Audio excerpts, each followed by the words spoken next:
Hello, and welcome back to our third season of our podcast, Invisible Wound. This limited 5-episode podcast series is part of our larger project called Hakara, Facing Transgenerational Trauma. This project was initiated by AMCHA Germany and funded by the German Foreign Office. AMCHA Germany supports the Israeli NGO AMCHA that was established in 1987 by a group of Holocaust survivors and devoted mental health professionals. AMCHA Israel offers psychosocial support for Holocaust survivors and their families in 15 centers across the country. My name is Sharon Reiber-Kahn. I'm a Berlin-based filmmaker and third generation of survivors of the Shoah. This is the perspective I'll be speaking from. For this season, we took a new approach. By talking with experts and activists, and taking the body as the starting point of our exploration. We asked what trauma does to our bodies and how does it manifest itself over generations. Dear listeners, this podcast contains stories of experiences that may disturb you. It deals with topics such as war, sexual violence, and torture. Please take care of yourself and do not listen to this episode if you do not feel in the condition to listen to those stories. Hi, Danny. It's an absolute honor to have you here. So what we do in the podcast of Invisible Wound is that we ask our guests to introduce themselves. Would you please be so kind and do that? Okay, thank you very much. I am Danny Brom. I'm a clinical psychologist born in the Netherlands and since 1988 living in Jerusalem in Israel. And my whole professional life after studying clinical psychology has been in the field of trauma since 1979. I was the first director of the Dutch Institute for Psychotrauma, and then after moving to Israel, have established a trauma center in Jerusalem called Metiv, the Israel Psychotrauma Center. Thank you for that. First of all, we are in an especially difficult, horrific time, which is going to very much impact the talk we're going to have. And the second thing I would like to say is that, because of course you're an incredible source of knowledge, I want to know if you think it's possible that we really focus on the manifestation of trauma, of collective transgenerational trauma in the body.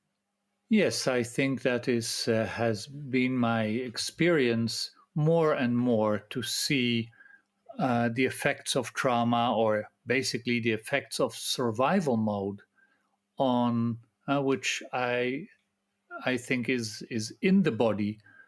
We know to survive all kinds of horrific situations and do that in automatic ways.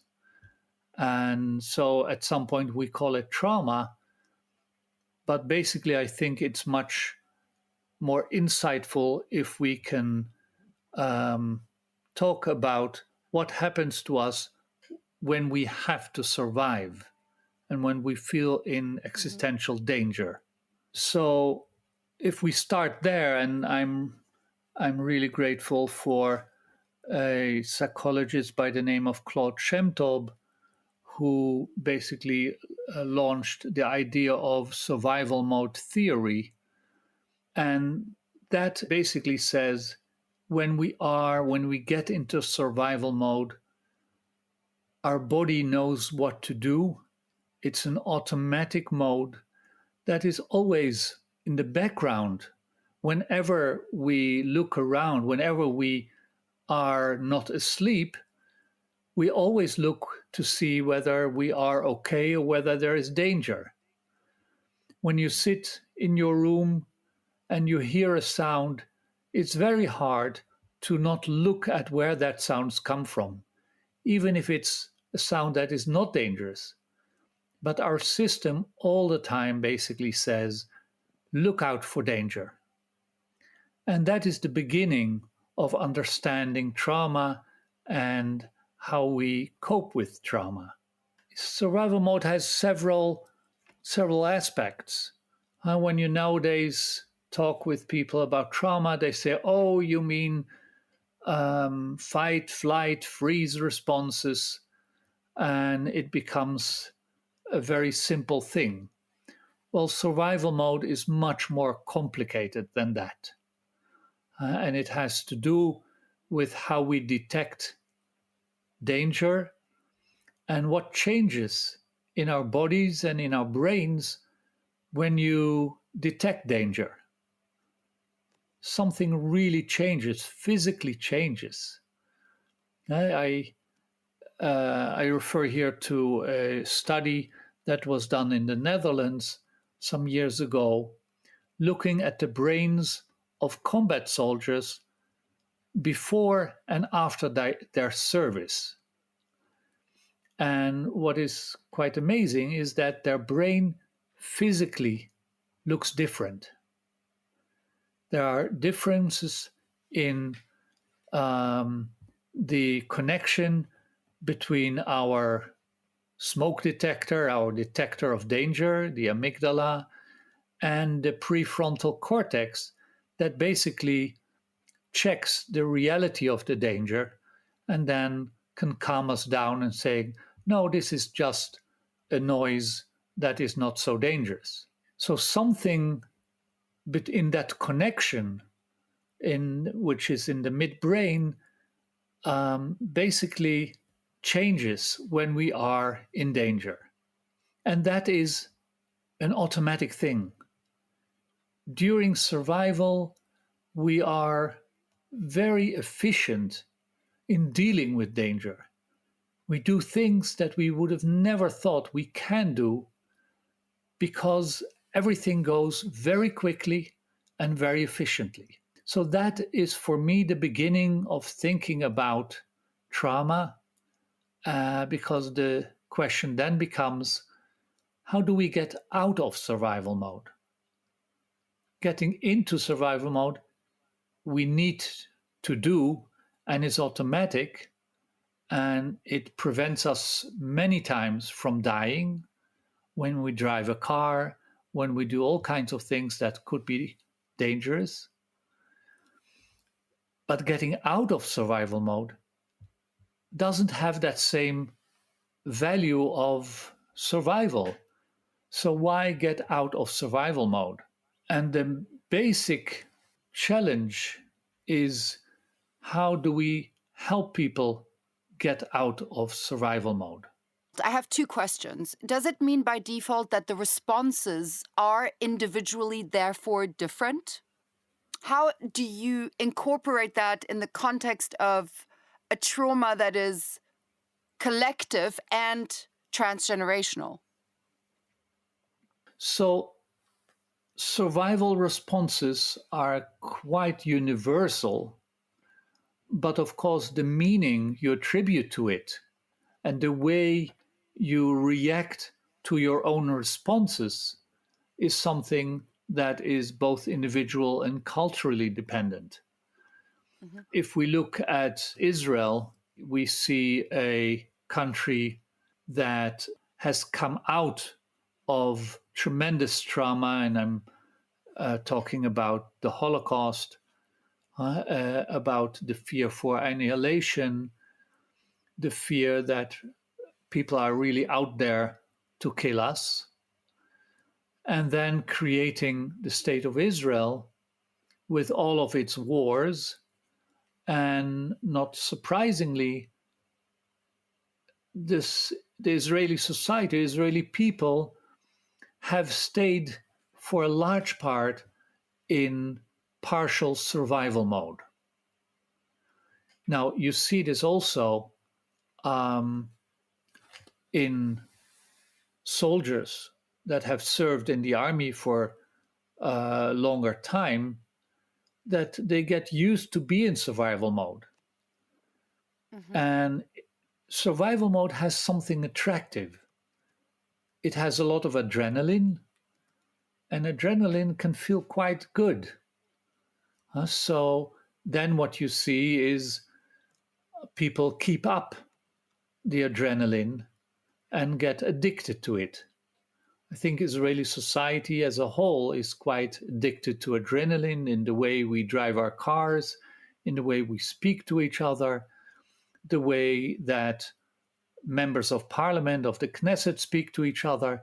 There's always this tension. And to be honest, it has something attractive to it. It's very alive. But the basis of it is sort of this survival energy that is in our nervous system. So how does that then get to post-traumatic disorders? Now, I think that the field of traumatology suffers a bit from the medical system that basically says if you've gone through a severe traumatic event, you either have or develop post-traumatic stress disorder, PTSD, or nothing. And that is the medical model that keeps us a bit prisoner, because from our data, for example, we know that combat soldiers, for example, about 10 to 15% develop post-traumatic stress disorder, and about 20% basically have no symptom at all. And all of the rest are on the continuum from 0 to full-fledged PTSD. And basically, the way I see it, we stay in partial survival mode. Now, trauma basically attacks our ability to regulate, because during survival, feelings do not help us. Complicated cognitions do not help us. So basically, those systems go more or less offline. And what stays very strong is, on the one hand, look out for danger.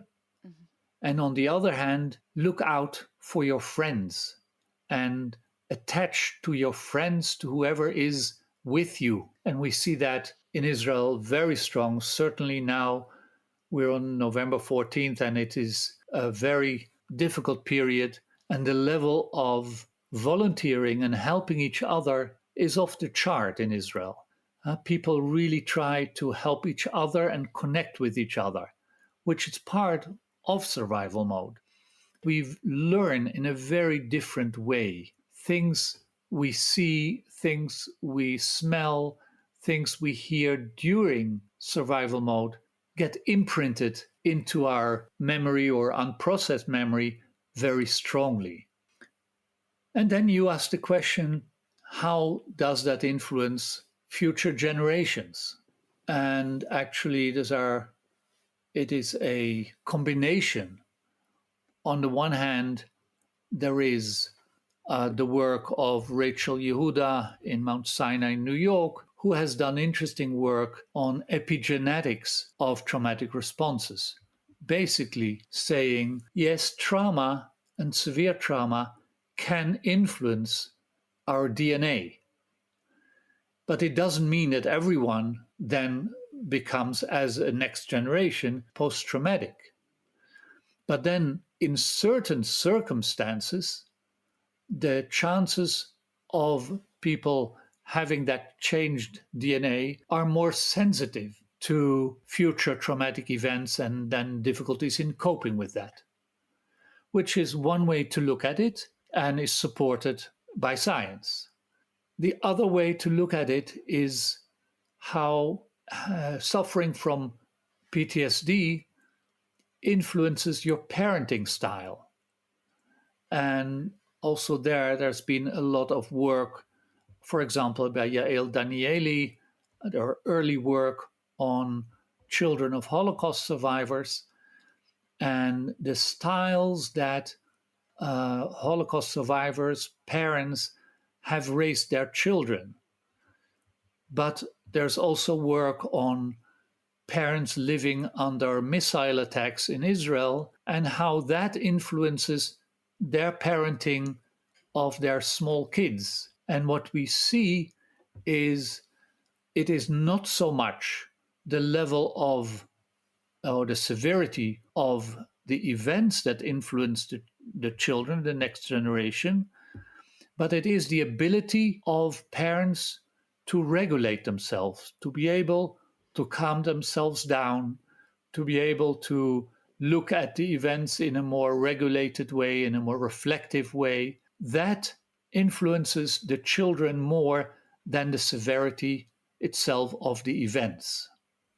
So these are two intertwined processes that influence transgenerational traumatization.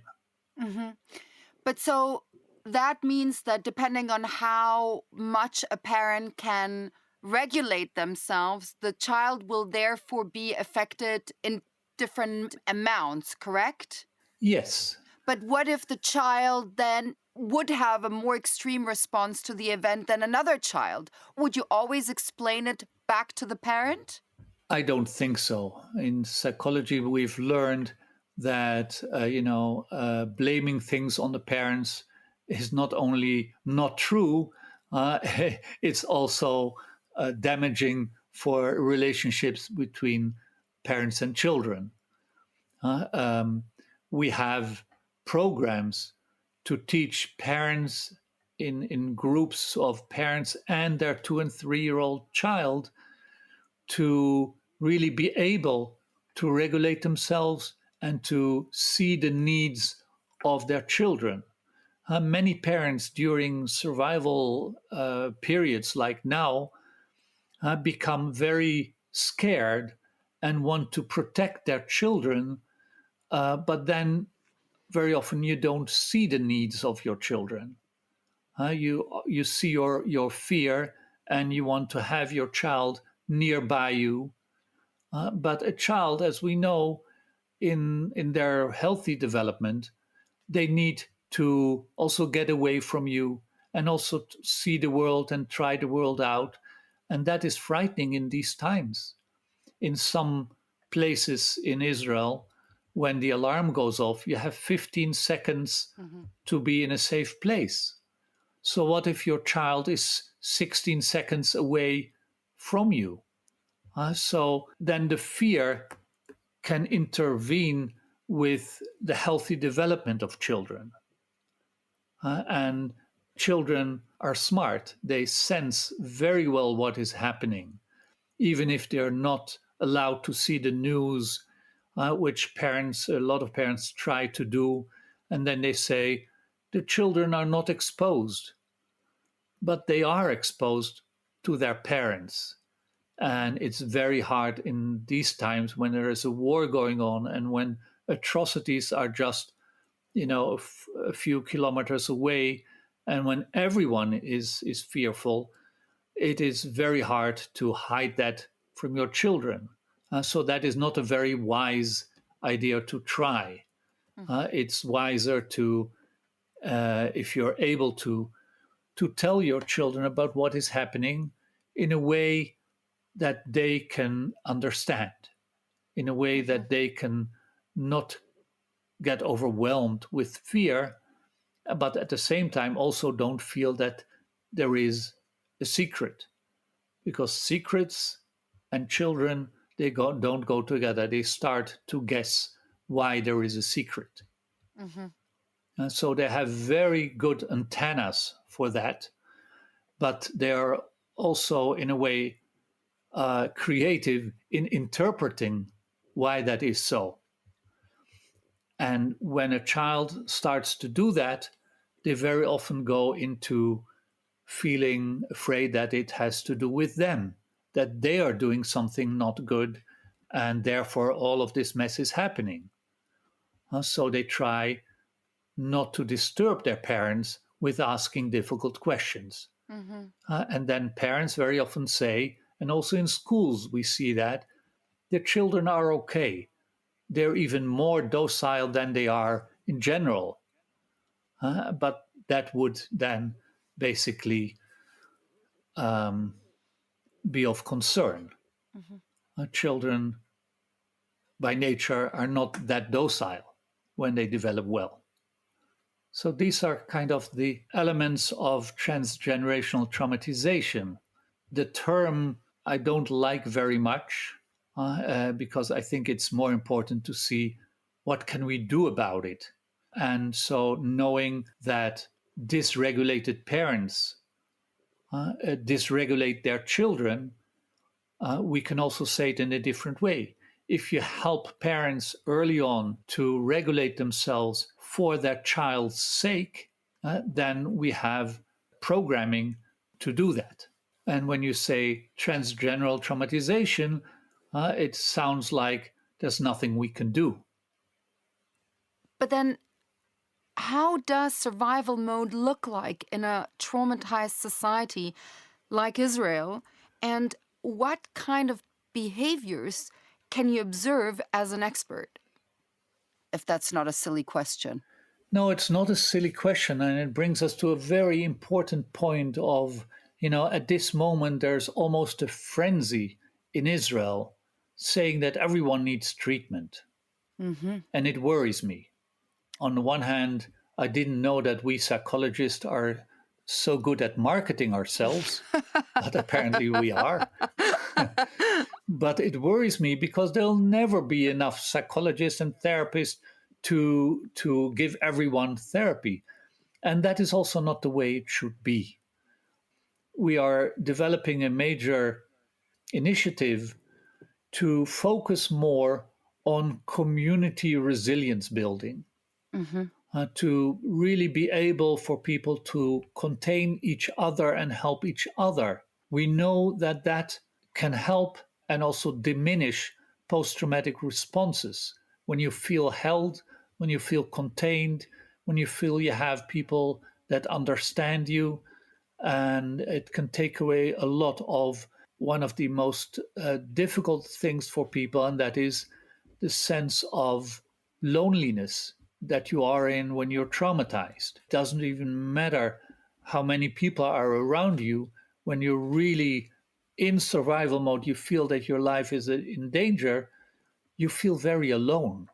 It breaks through, and it's one of the things that Judy Herman has written about, how it breaks through our connection with others. At this moment, what Israel needs is not necessarily therapy for all, but it is building communities, building the feeling of community, building community resilience. And that can be done. That is not something that is just a theoretical concept. There are people also here in Israel who have done that both in Israel, in cities, and in local authorities, but also out of Israel have done that in Turkey after earthquakes and in other places in the world.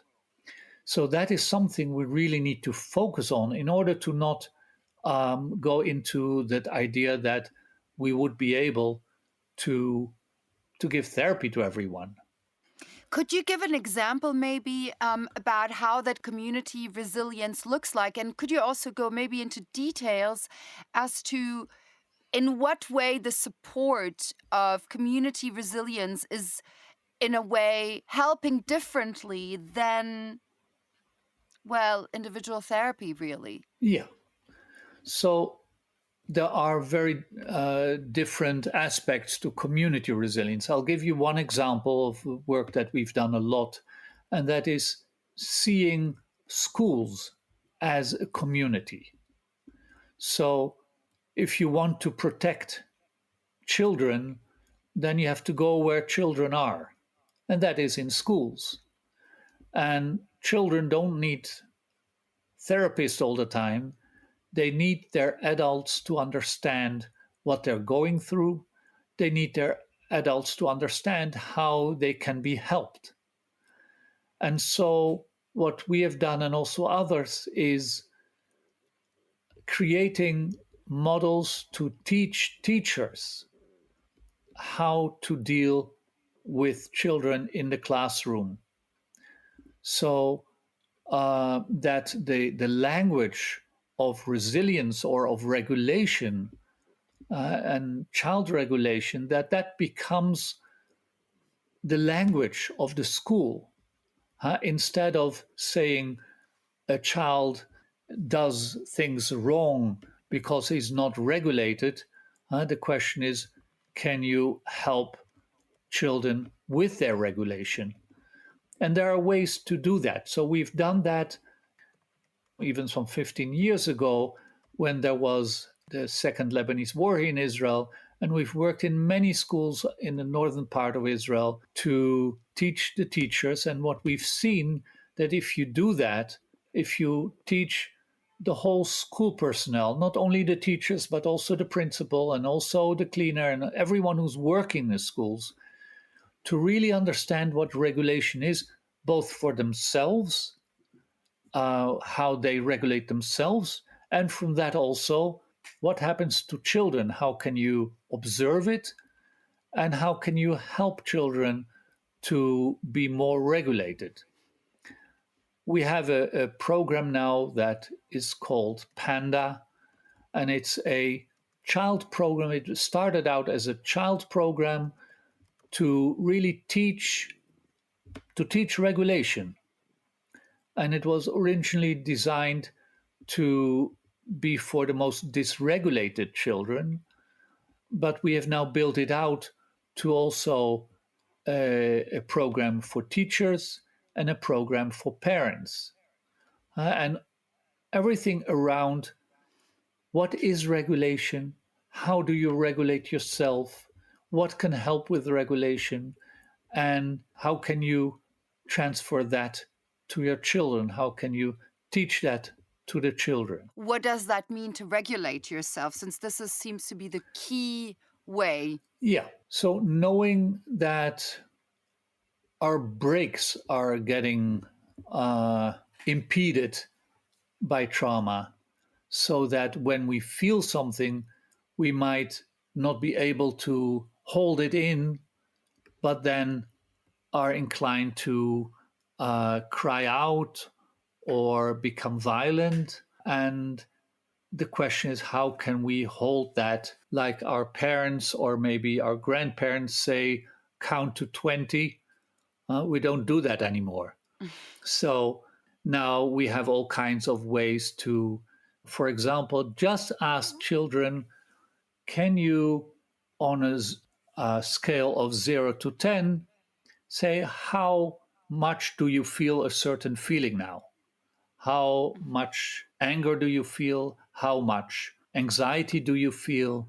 And even that monitoring itself gives a perspective of looking at yourself and not only being the passive playing ball of your feelings, but being able to observe it. That is one way of regulation. There are many, many ways. Just a fun way that we do that also in groups of children. We call it the Coca-Cola exercise. The facilitator comes with a small bottle and says, we're going to talk about anger. And so in a group of 8 children, everyone is going to say, the one who has the bottle is going to say what makes him angry and how it is to be angry. And so it starts with one, and then you throw the bottle to the next until every child has gotten the bottle, and then it's being thrown back to the facilitator. And at that point, and this is for elementary school children, so then the facilitator will say, okay, now I'm thirsty. I want to drink this bottle, so I'm going to open it. To which the children then probably say, no, don't do that, because they've been throwing this bottle around. And then you would ask, why not? Okay, why not? Because it'll explode. Okay, so what do you need to do? So you have to wait. And so the parallel between holding in or having anger, knowing that it makes you explosive, and then what you can do, if you're aware of it, is waiting it out until you're able to communicate it without exploding. Just a small example of exercises that you can do. Another example is, what makes you feel good? And can you think of as many things as possible that makes you feel better when you when you're down, when you don't feel good? What are your resources? And when can you use them? Can you use them even now when we're with each other? When you think about your pet, what does that feel like in your body? All kinds of things that make children aware of their feelings, of naming their feelings, of observing their feelings, and observing how that is in their bodies.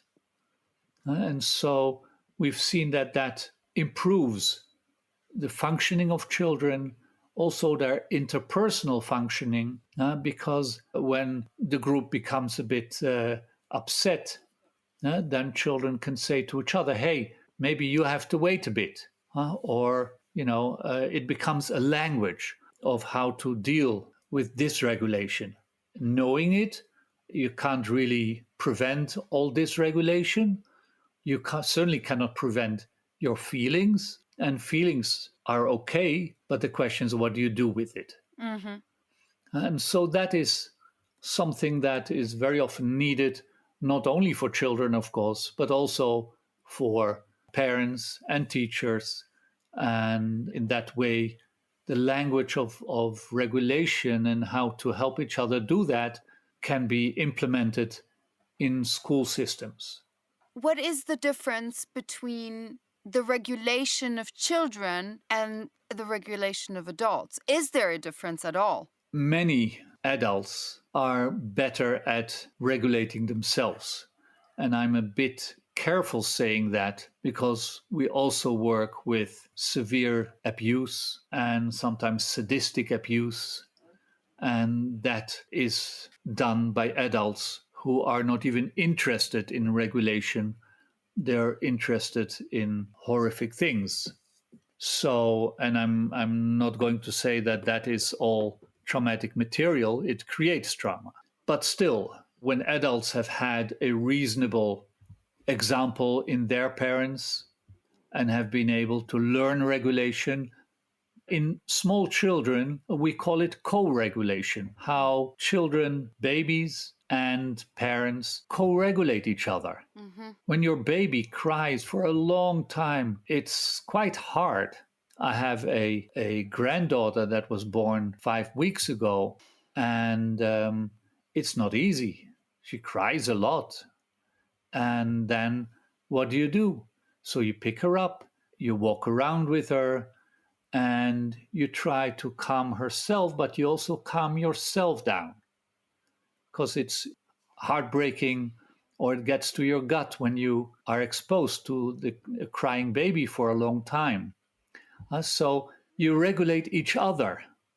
And when they grow up a bit bigger, then there are other ways that parents and children co-regulate each other until the child becomes more able to do that by himself, when they're able to be separate from their parents a bit more and still know that the parents exist and is out of sight but still there. So that whole process is at this moment in Israeli society at risk because everyone is so afraid that that regulation is very difficult to maintain.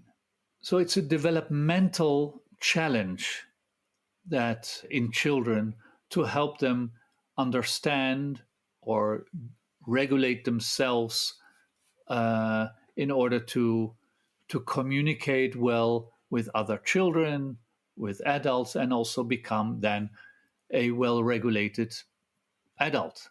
I want to ask you about the aspect of self-destructive behavioral patterns as a default coping mechanism, how they sort of are, and this is a question, a manifestation of a trauma, or if you could just speak to that. Well, we see that in people who've been abused. And, one of the sentences is, when you abuse a child, they will abuse themselves. Abusers, in general, blame children for their abuse. And that has horrific effects. that really gets under the skin of children. And then you often see that children feel that they deserve to be abused, that they are guilty of abuse. And also, when they've been hurt badly, you often see that they use pain as, paradoxically enough, as a painkiller, as a way to feel alive, as a way to do it to themselves in order that others won't do it. It's a very complicated situation, but certainly in people who've been severely abused, there is often the inclination to create pain and to, difficult to say, want to feel pain. No, no one wants to feel pain, but in some instances it is well known. It feels sort of home when there was severe abuse over a prolonged period. It also creates some sort of hormonal response that actually sort of helps people dissociate and not feel the pain. So it's a very complicated issue. Maybe it's worthwhile to mention we've had here these atrocities in Israel. And one of my patients is very angry about people that are so shocked about these atrocities. And she says, people are so shocked because they don't believe me. She has seen it all. She has been literally almost killed, brought to near-death experience. And people have denied and have avoided listening to her. And then when it happens somewhere else, suddenly they are shocked. And she feels very hurt about that because she says, I've said it to people and they just can't contain it. They just don't believe me. Mm-hmm. Yeah, and that is another process in society. Basically, can we contain these horrific stories that are just out there in all societies? Mm-hmm. And then you come in and say, we have a podcast called Invisible Wounds. Well, invisible wounds are our responsibility. They are invisible because we don't want to see them. And it's our responsibility to see them and ask about them and be willing to see them. Society is not willing to see the pain of abused women and men. And that's why it continues to exist. And it continues to be done in private rooms, but not only with one person, sometimes with groups. And the system, the society, basically tries to keep it quiet. We've had this with severely abused children in Jerusalem, a whole group of more than 100 children who all had the same story, weird story about severe abuse with the use of electricity. And they were all saying that, and they were talking about cameras documenting it. And it was quite clear what was happening, but the police and the Minister of Health and the head of the police, who were made aware of it, did nothing. And it's clear that these things exist probably in all countries, and it stays quiet, very painful, but it's not invisible. It is something we don't want to see. There are many ways to not listen. It is also in our trainings, and we do a lot of training of mental health professionals. And there are many ways, many systems of therapy that make it easier for therapists to not have to listen to the horrific stories. When I came to Israel in 1988, after a number of wars here in Israel, and it was in the middle of the first Intifada, and one of the first things that I was told was in a psychiatric outpatient clinic, we don't see trauma here. They knew that I had done work on trauma, and he said, we don't see trauma here. An amazing statement in Israel. Yeah, almost funny, but not really funny, because people were not able or willing to see, to hear what is actually happening. So I'm worried about also therapy systems that say, no, people don't have to tell you the whole story. You can just do this and that and that. You can tap it away. You can wiggle your eyes and it'll go away, or all kinds of systems. While the existential need is to witness and be a reliable witness of what people have gone through. But that means that you need to have a society that is filled with people capable of regulating themselves so they can hold that space. We need a society that will hold itself, that will give people the space within their communities. And this, of course, schools is only one community. There are religious communities. There are neighborhoods. There are local authorities. There are sports clubs. There is all kinds of societal frameworks that can be taught to be more containing systems. And that is where our creativity needs to come in to see how can we bring this message to communities in whatever way they exist. But yeah, it's a challenge.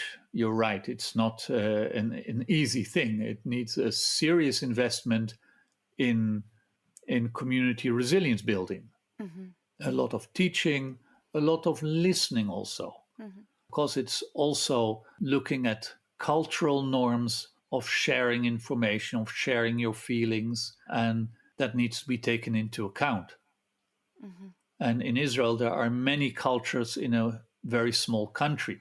So it's a challenge also how to adapt programs for different cultures. What is right in, respectful in one cultural context is completely disrespectful and might be even rude in another cultural context. So how do you then regulate that when different value systems are basically at stake? How can you build community resilience? Yeah, you're basically referring to how do we create meaning that allows for continued communication with others. Because society in many places seems to break up into groups that don't like each other or hate each other, and it's quite a challenge to think how can you allow people to continue to speak to each other. Yes. Now, what we see here in Israel at this moment, that it's very sometimes too easy to create meaning that comes out of the gut. When people say here, oh, this is the Holocaust all over again. That is a sort of a easy solution. Then we know what it is, we know what we need to do, and the story is fulfilled. And basically, I would plead for postponing the creation of a story of what this is, because we don't have any reflective space at this moment. We're all over the place, and it all comes out of our gut, and it's not regulated. I was very impressed by something I heard, and I'll share with you. A combat team in the Gaza war got 24 hours to go home. And the team, instead of going home, They, as a team, that's what I heard, visited a Holocaust survivor who was over 90 years old and wanted to hear what he had to say about it. And I was, first of all, very impressed by a combat team taking that precious time to want to hear from a Holocaust survivor what is happening here. And then what did he say? He actually told them, guys, this is not a Holocaust. Yes, horrible things and methods have been used that were also used in the Holocaust, but this is not the Holocaust. And that, I think, is a very important message that gives these guys a perspective. When horrible things happen, people feel that it's never been that bad. Every severe trauma feels like this is the first time it happens. I remember that from a war we had in 2006, and I met an elderly neighbor, and she complained, "Oh, it's so horrible. It's never been so bad." And I asked her, "Tell me, did you ever have that same feeling that it's never been so bad?" And she looked at me and she started to laugh and said, "Oh, many times." So there is something when you feel so threatened that basically gives you that feeling that it's never been so bad. Trauma feels sort of new all the time. So perspective taking, seeing how we can get some reflective space before we close the story off and know exactly what it means would be very important to be able to postpone it if it's possible. Trust is a huge issue in a traumatized society. So, how can people trust again? I know it's a huge question. Yeah, one of the feelings that human beings really hate is feeling out of control, feeling helpless, hopeless. And people do a lot in order to not feel helpless, including turning it into anger or into guilt. Because, in a way, if I say that things are my fault, then apparently I have some measure of control over it. And when our enemies say, "We're going to do this again," which has happened just now, that people say, "Yes, we're going to do this again." That's very, very hard. And it's very hard to continue to see human beings when they say things like that. When you see the images of a pregnant woman being murdered and the baby being murdered in her belly, and you have to continue to see the murderer as a human being that apparently has his needs or I don't know what, it becomes very, very difficult. So, to be honest, I don't think I know any solution to that. We do have to realize that there also is evil in this world. When I studied psychology, the word evil didn't appear. When I studied psychotherapy, the word evil was said to belong to a different field, but we cannot really look away from it. And do we know what to do with it when we say something is evil? Big question. We have to be able to at least hear and say that there is evil in this world.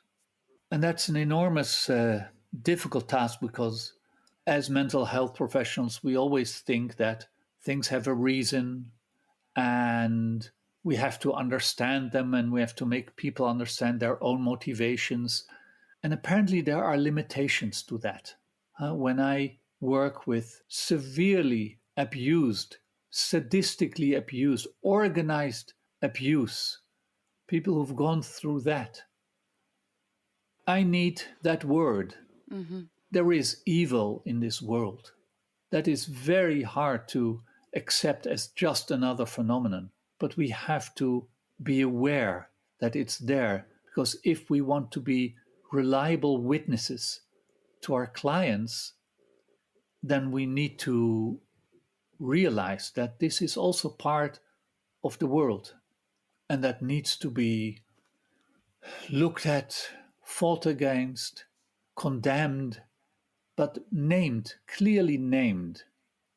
That doesn't mean that now we have to become as evil as our gut says that we should be. And here comes the regulation again. Of course, in the past month, every Israeli has had these violent impulses. And I see how it eats away at me also. And just saying, oh, that's wrong, doesn't help. It is realizing that evil exists. If I go back to the question of how trauma manifests in the body, but rather focusing on the question of how it impacts not just our body, but really our behavior. Is there a connection? Well, it's a very wide question. Yes. Severe trauma and facing death, fearing for your life, brings people to the extreme. Yeah, we all get, in a way, dysregulated. Our gut cries out. We become angry. We become nervous. Other traumas, other times we have felt grief. Other times we have felt overwhelmed, tend to come up in these times, which only makes it more difficult. And yes, in our behavior, of course, at this moment, everyone in Israel, I've not seen one person who is not very tired. My wife is a massage therapist, and she says every single person she sees has very hard muscles at this moment in the shoulders, in the neck. It's the level of alertness, the level of tension that people are taking with them is very hard. So paradoxically, it might bring us to violent behavior, but at this moment, because of the situation, we go into helping behavior. People bake for the soldiers, not exactly what they need, but they want to do something. They want to help each other. Now, the fear is that once this is over, it will not be immediately out of our system. And that is when I'm sure that very hard feelings will come out towards each other. And leadership in Israeli society in the past month has sort of succumbed.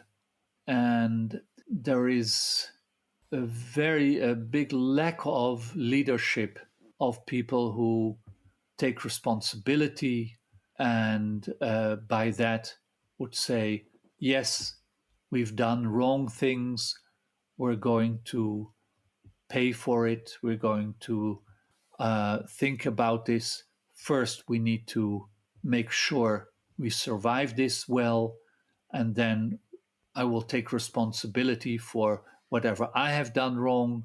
And that leadership is very important when we go through collective trauma.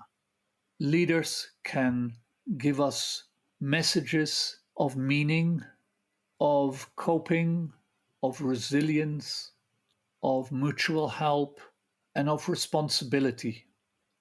And when that doesn't happen, people feel even more alone and betrayed. And I think that that is what a lot of Israelis are feeling right now. And that makes coping much more difficult. So, in the work we are planning to do in local authorities, the local leadership becomes really important. And that is where we are going in order to try and restore community resilience. One other way of coping is of course also humor, although there's not a lot of humor around at this moment. But people now allow themselves to not keep their diet, or you can do whatever you want at this moment and say, but there is a war, 1991, we had the Gulf War here in Israel, where from Iraq, missiles were fired on Israel, and we had to sit in our safe rooms with gas masks on. And at that time, a lot of humor was around. Um, Now, the way this war has started with the atrocities makes it almost impossible to use humor. So that is kind of sort of blocked as a coping mechanism. But there are many other ways that people do cope. Of course, one of the most important of it is being together with other people. And in that sense, Israel is a more traditional society with a lot of hosting and being hosted and being together. And these are helpful things. You have spoken about resilience quite a bit, but I would love you to maybe share with us your definition of resilience, because I've come across quite a few. In my view, resilience is too vague a concept. If you are a born optimist without any reason, like I am, you are thought to be resilient. So there's lots of things: optimism, good relationships, flexibility in coping. All these things are part of resilience. People say, yeah, we don't know exactly how to define it, but we know it when we see it. It's also a way to get around this issue of definition. What I do know is that there is much more resilience than a lot of people think. The cry out for therapy for all is just a misconception. People are coping. Yeah, it's not easy, but not everyone needs therapy. Resilience is the ability to bounce back or even bounce forward when something beats you down. Again, not a very clear definition, but resilience is a sort of concept. And I haven't found a definition that would help us then know how to get there. And that is what is important. So, in that sense, certainly for children, but also for adults, the concept of regulation can be broken down into skills and into things that can be taught. So, that's why I prefer to go for that as a central element of resilience and focus on that.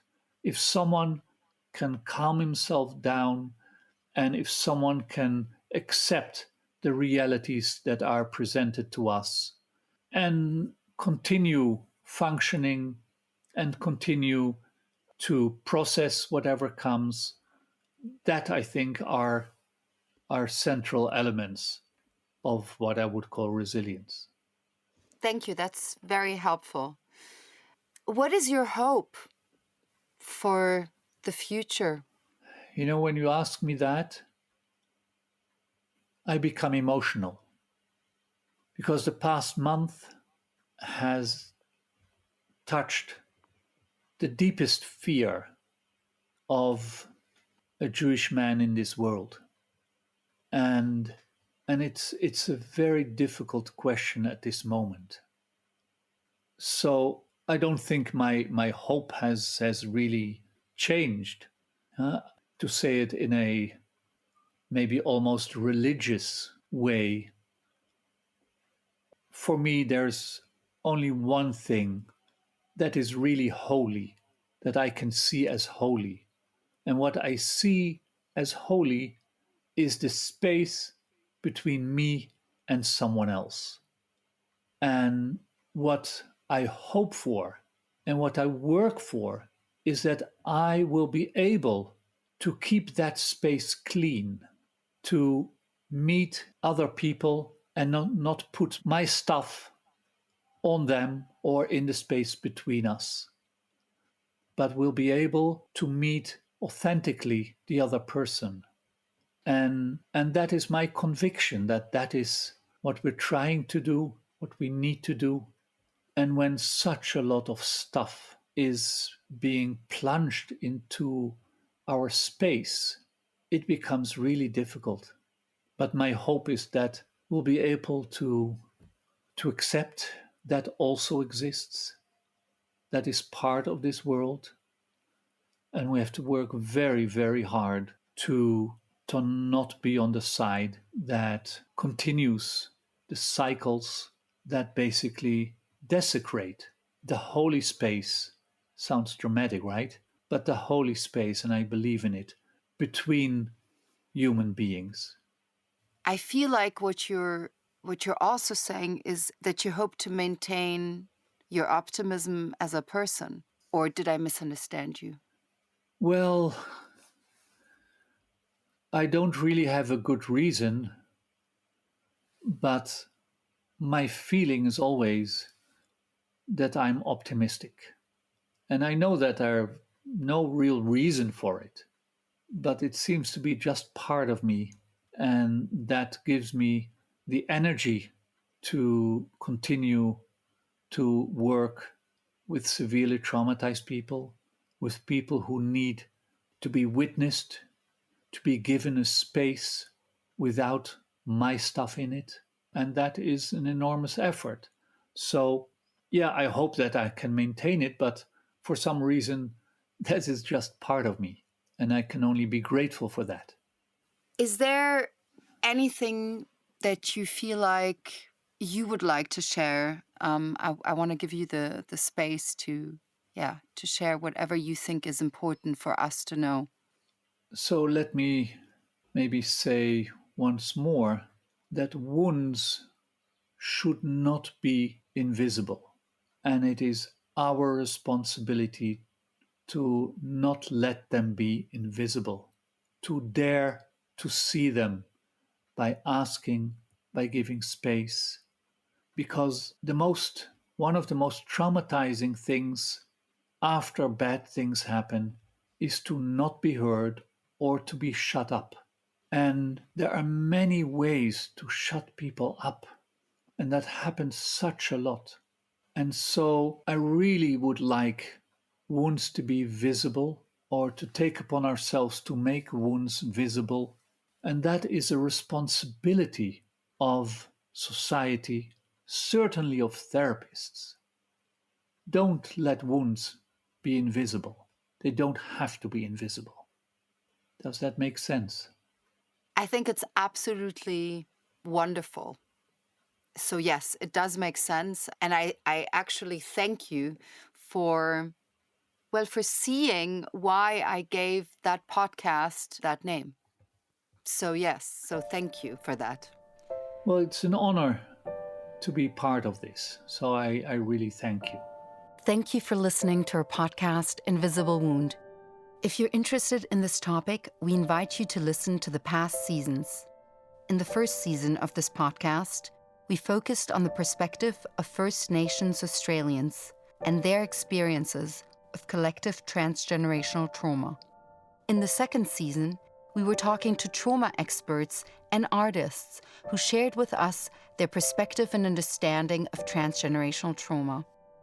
And if you liked what you heard, please consider donating to AMCHA. Your donation will go to supporting Holocaust survivors in need and their families. You will find more information in the link below. And don't forget to rate us on Spotify.